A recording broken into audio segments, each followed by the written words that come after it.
Hello everyone, amateur meteorologist. First and weather here, it is November 14th, 2020, and this will be another quick video update for the weather tomorrow and just a quick look in the long term and for Thanksgiving. So you can see this right here is 6Z Sunday. You do have a very fast moving and approaching cold front, which should deliver a nice little shot of cold air for a couple of days, but this really won't be that entrenched. The teleconnections are really not favorable for that. This will be a quick glancing blow of air before warmer air then quickly returns.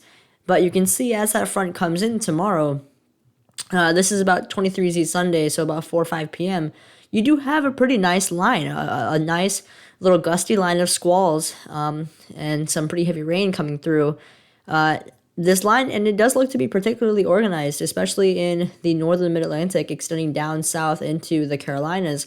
And if we look at a sounding for this line of storms coming through, you can see that there's not too much cape. I think this is a bit underdone, but you can see there's very strong winds aloft.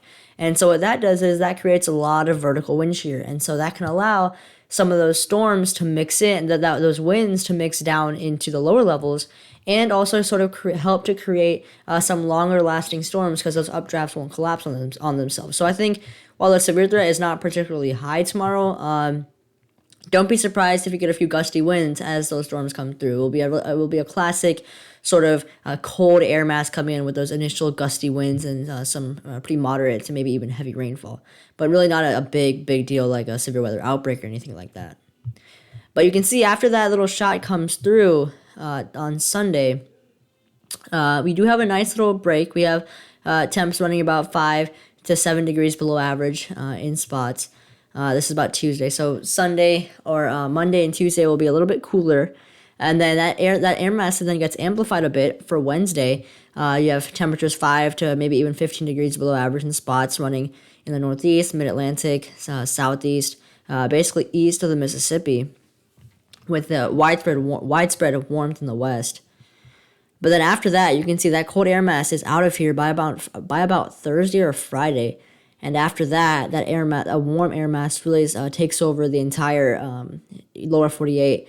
Nice heat dome right here, overspreading warmth over the lower 48. And this is the GFS ensemble, this is the GFS upper heights model. So this is showing you the geopotential height, 500 millibar.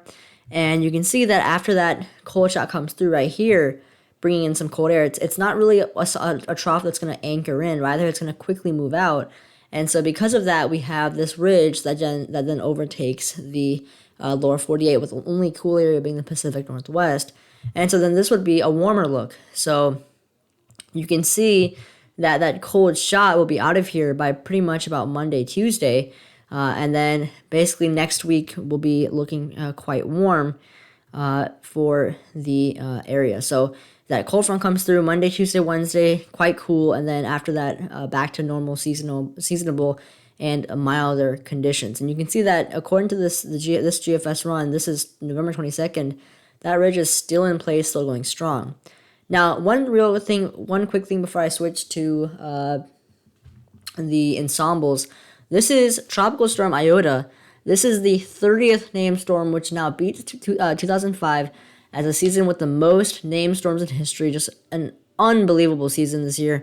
One thing to remember, though, the Pacific, in contrast, has been very quiet. So it's not like you're having just uncontrolled storm formation. This is a result of the La Nina that we are seeing. But you do see you've been seeing a very active season this year. Lots of records being broken. The entire Gulf Coast has been basically hit or impacted by a tropical storm. So a very active season indeed, and this is expected to go make landfall in Mexico in the next few days, but not really be a threat to the United States. Now, switching to the GFS ensemble, the GEFS. So after that initial cold shot, that warm ridge, and that ridge basically just bakes over the eastern country. This is November 22nd, Sunday of next week, so it's still in place, still warm in the east. A bit of a sign of some cooler conditions out west, not really too much, but undoubtedly warm in the east. That polar jet stream retreated far to the north. And then as you go further in time, this is when it gets so far out that the solutions really just sort of taper down just a bit. But you can see still signs of ridging in the east, troughing in the west. This is your Thursday, November 26th, Thanksgiving. or somewhere I think around that, and it becomes evident that it really won't be. There's not really too much chance of seeing a cooler Thanksgiving this year, which has not been the case the past 2 Novembers when you had very cold Novembers and cold Thanksgivings. But again, I think hopefully if those warmer conditions can take place, we'll have families gathering, eating mostly outdoors, which would be very beneficial. And that is, for the most part, echoed by the European. It has, again, that cold shock coming in, but being quick. Then that big ridge taking place and just sticking over the area. So not really any hints of cooler conditions coming in. This is 2 days before Thanksgiving. Warmer, generally warm and seasonable conditions. No real cool signals. So most likely this Thanksgiving over the eastern seaboard will be average to above average, with higher chances of seeing above average temperatures. Nothing too warm, but about 5 to 10 degrees above average is certainly a possibility. So that's it for this video, guys. I hope you enjoyed. Have a good Thanksgiving and happy holidays.